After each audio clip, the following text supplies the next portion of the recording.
dikuasai oleh Roh Kudus sehingga kami memiliki hati yang baik, pikiran yang baik, telinga yang baik untuk dikoreksi dan diisi oleh firman Tuhan. Dan pada gilirannya oleh kekuatan Roh Kudus, Engkau memampukan lagi kami untuk menjadi pelaku-pelaku firman Tuhan, agar layaklah kami disebut sebagai kekasih-kekasih Allah yang sejati.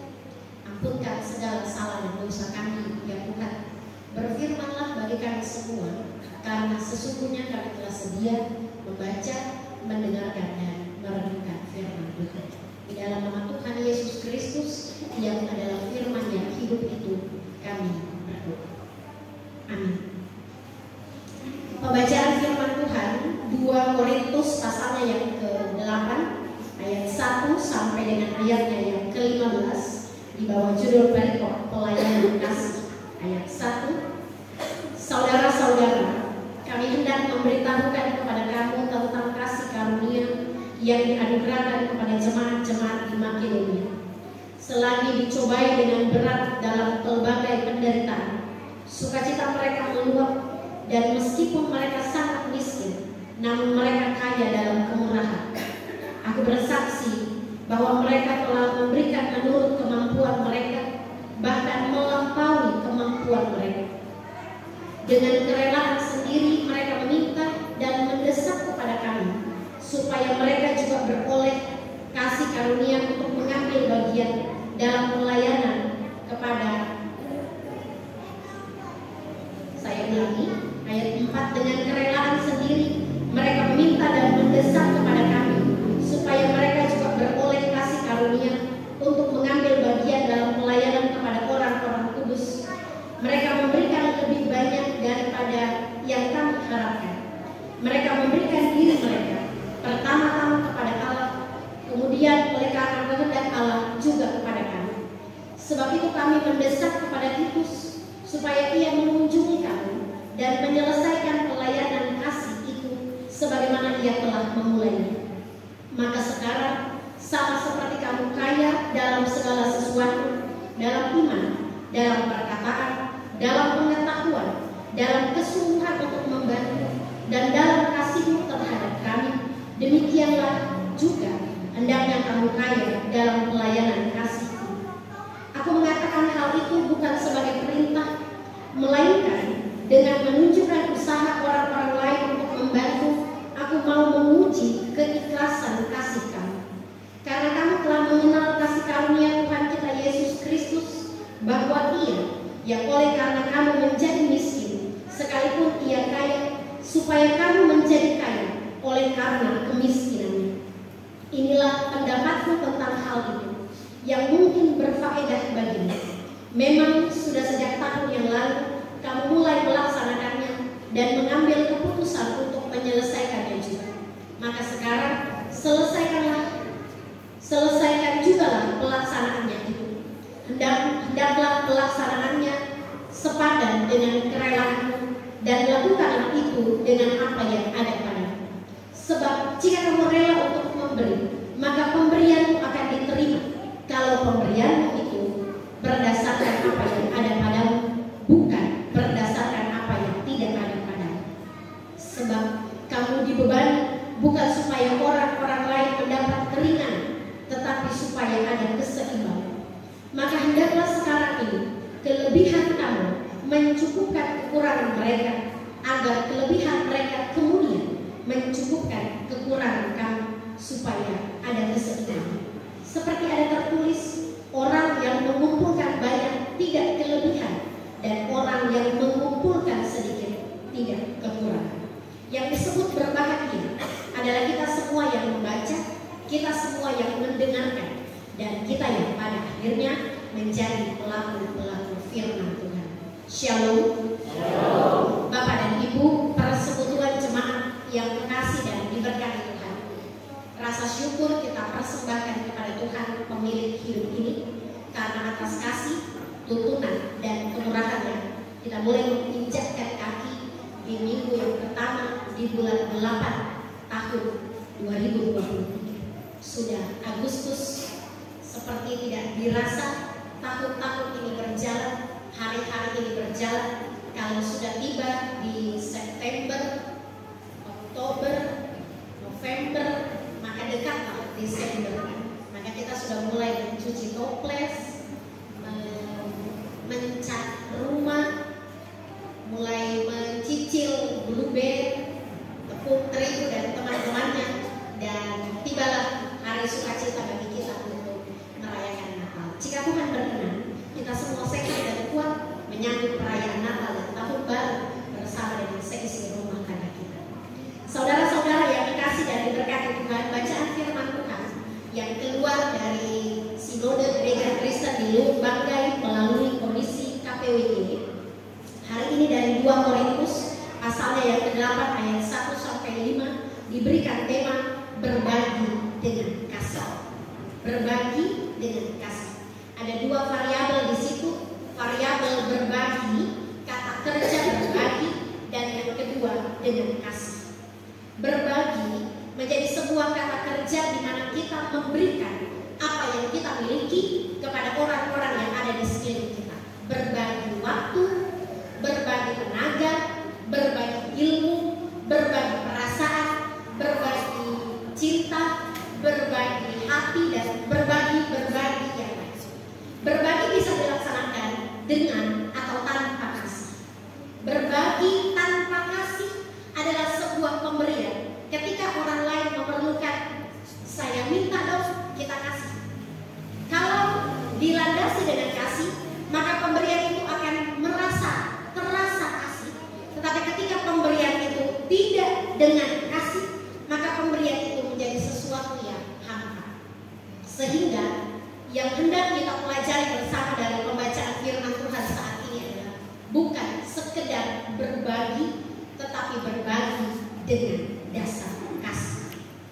Pembacaan firman Tuhan dari 2 Korintus pasal 8 ayat 1 sampai dengan ayatnya yang ke-15 berawal dari nubuat oleh nabi-nabi di dalam Kisah Para Rasul 11 ayat 27 sampai 28. Di situ dikatakan, seorang dari mereka yang bernama Agabus bangkit, dan oleh kuasa Roh Kudus ia mengatakan bahwa seluruh dunia akan ditimpa bahaya kelaparan yang besar. Ada nubuat dari Agabus yang bangkit oleh kuasa Roh Kudus menyatakan bahwa seluruh dunia dalam pelayanan pada zamannya akan ditimpa kelaparan yang cukup hebat. Dan dalam Roma 15 ayat 25 sampai 29 di situ dikatakan, tetapi sekarang aku sedang dalam perjalanan ke Yerusalem untuk mengantarkan bantuan kepada orang-orang kudus. Dari kelaparan seluruh dunia terdampaklah jemaat yang ada di Yerusalem.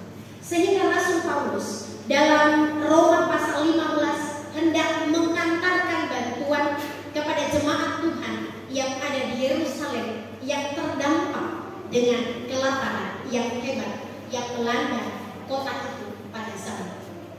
Yang menarik adalah ketika Rasul Paulus memberikan pendapat, memberikan perintah, memberikan nasihat kepada jemaat-jemaat sekitar jemaat Yerusalem. Ada jemaat yaitu jemaat Makedonia. Di ayatnya yang pertama 2 Korintus pasal 8. Saudara-saudara, kami hendak memberitahukan kepada kamu tentang kasih karunia yang dianugerahkan kepada jemaat-jemaat di Makedonia.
dan kaya dalam berbagai bentuk pelayanan. Tetapi jemaat di Korintus miskin untuk memberi. Mereka berhitung kepada jemaat di Yerusalem berbeda dengan jemaat di Makedonia. Bapak Ibu sudah tangkap? Jemaat Makedonia yang miskin, yang rendah, sekalipun dengan pergumulan yang berat, mereka memberi dan membantu jemaat di Yerusalem dengan sukacita. Tetapi jemaat di Korintus yang kaya, yang survive, yang punya kekuatan iman, punya kelebihan dari berbagai sisi, mereka tidak mampu berbagi dalam pelayanan kasih bagi jemaat yang ada di Yerusalem. Ini bedanya, dan ini menjadi poin penting dalam pelayanan firman Tuhan. Pesan bagi kita pada pagi hari ini. Kita ada di posisi jemaat yang mana? Apakah kita ada di jemaat Makedonia yang sekalipun penuh dengan pergumulan tantangan, kita dapat memberikan kasih bagi orang-orang yang ada di sekeliling kita? Atau kita ada di jemaat Yerusalem yang kelebihan secara materi, kelebihan dalam ilmu pengetahuan, kelebihan dalam berbagai sisi kehidupan, tetapi kita masih berpikir, kalau saya memberi, apa untungnya buat saya? Kalau saya berkorban, apa untungnya bagi saya dan keluarga saya? Ini penting Bapak dan Ibu, jemaat yang dikasih dan diberkati Tuhan, jemaat yang ada di Makedonia memiliki satu pengetahuan bahwa ketika mereka dipilih dan ditebus oleh Tuhan, mereka bukan sekedar tahu bahwa Yesus menyelamatkan mereka, bukan hanya sekedar dalam pemahaman iman bahwa mereka akan diselamatkan oleh Kristus, tetapi keselamatan itu mendorong mereka, memotivasi jemaat di Makedonia. Mereka memberi bukan supaya mereka diselamatkan, tetapi jemaat di Makedonia memberi karena sudah diselamatkan. Jemaat di Makedonia memberi karena Kristus duluan memberi. Sehingga di ayatnya yang ke-9, Kristus yang tadinya kaya dalam kemuliaan rela menjadi miskin supaya kita yang miskin ini menjadi kaya di dalam Tuhan. Yesus kaya dalam kemuliaan, kaya dalam kasih, kaya dengan segala sesuatu yang berharga. Dia rela tinggalkan dunia, dia rela tinggalkan segala kemuliaannya, menjadi miskin, menjadi anak manusia, supaya kita yang miskin dalam iman, kita yang miskin dalam keselamatan, kita yang miskin dalam pengetahuan, dijadikan kaya oleh karena kemiskinan Kristus menjadi anak manusia. Itu menjadi dasar ketika kita memberi untuk pelayanan di gereja Tuhan. Jangan Bapak dan Ibu memberi supaya Bapak dan Ibu diberkati, tetapi kita memberi karena kita sudah diberkati. Jangan kita memberi melayani Tuhan, aktif dalam persekutuan supaya kita sehat, tetapi karena kita diberi sehat, karena kita diberi umur panjang, karena kita diberi rezeki, karena kita diberi nafas kehidupan, maka kita tetap setia melayani pekerjaan Tuhan untuk melakukan perbuatan-perbuatan yang baik. Mengapa harus demikian? Ayatnya yang ke-13. Sebab kamu dibebani, bukan supaya orang-orang lain mendapat keringanan, tetapi supaya ada keseimbangan. 14. Maka hendaklah sekarang ini kelebihan kamu mencukupkan kekurangan mereka, agar kelebihan mereka kemudian mencukupkan kekurangan kamu, supaya ada keseimbangan. Kita memberi bukan supaya yang lain kaya, lalu kita yang memberi menjadi miskin. Kita memberi supaya ada keseimbangan. Subsidi silang istilah pemerintah. Yang kaya memberi kepada yang miskin, supaya ketika yang miskin punya kelebihan dari tenaga, mereka dapat membantu kita yang kelebihan secara materi. Ada subsidi silang, yang besar membantu yang kecil, kemudian yang kecil akan menopang kehidupan yang besar di dalam doa, di dalam tenaga, di dalam pikiran, dan berbagai perbuatan-perbuatan yang lain. Aplikasinya dalam kehidupan pelayanan. Secara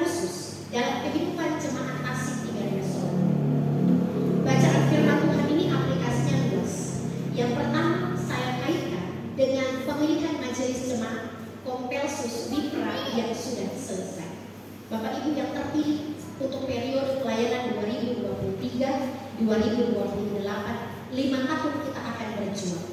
Kita akan diajar, dituntut untuk memberi diri, memberi hati, memberi pikiran, memberi tenaga, memberi seluruh perhatian kita kepada jemaat yang akan kita layani.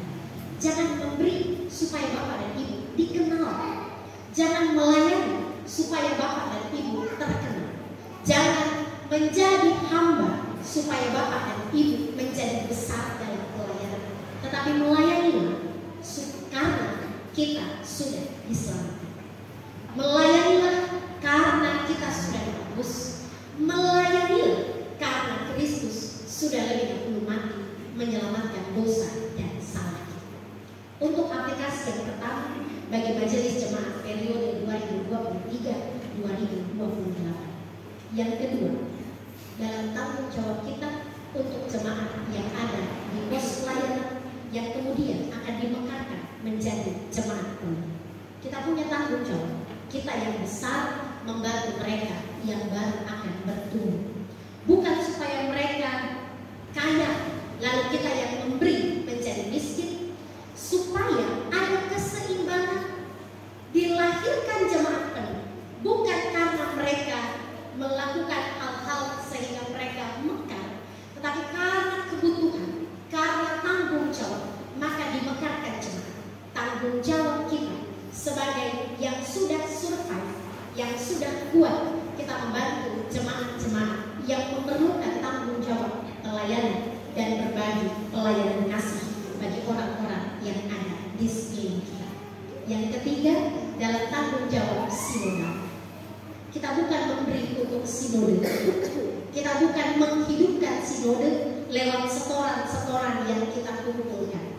Tetapi melalui sinode gereja Kristen di Lubanggai, kita membantu mereka yang ada di Bumpek. Kita membantu mereka yang ada di ujung Balantak. Kita membantu mereka yang ada di ujung Toili. Kita membantu mereka yang ada di ujung Bunta. Dari setoran kita membantu para pendeta yang pensiun, membantu jemaat-jemaat yang kecil, membantu jemaat-jemaat yang baru bermekar, bukan supaya mereka kaya dan kita miskin, tetapi supaya ada keseimbangan dalam pelayanan yang ada di gereja Tuhan. Jadi konsep memberi untuk Tuhan, kita memberi tidak akan menjadi miskin kalau kita memberi dengan kerelaan hati. Dan yang diberi pun tidak akan menjadi kaya supaya ada keseimbangan dalam pelayanan yang ada di gereja Tuhan. Kita tutup di ayatnya yang ke-15.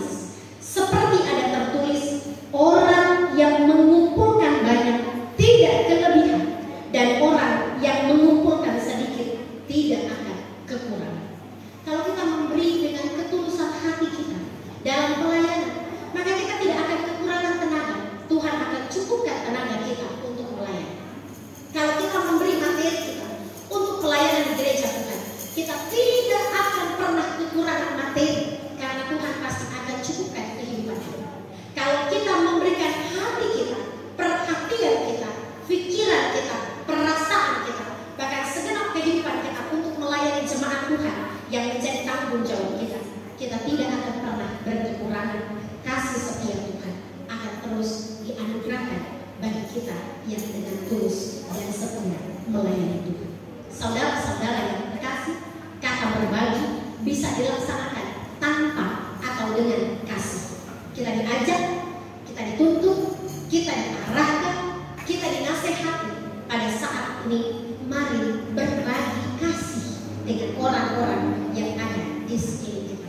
Berbagi pikiran dengan kasih, berbagi perasaan dengan kasih, berbagi materi dengan kasih, berbagi pelayanan dengan kasih, dan berbagi sukacita dengan kasih dengan orang-orang yang ada di sekeliling kita, sehingga bukan hanya kita sendiri yang tumbuh, tetapi kita membantu orang-orang lain untuk tumbuh dalam pelayanan bersama dengan Tuhan. Selamat berjuang untuk berbagi kasih, selamat berjuang untuk menebar kebaikan. memuji pernyataannya.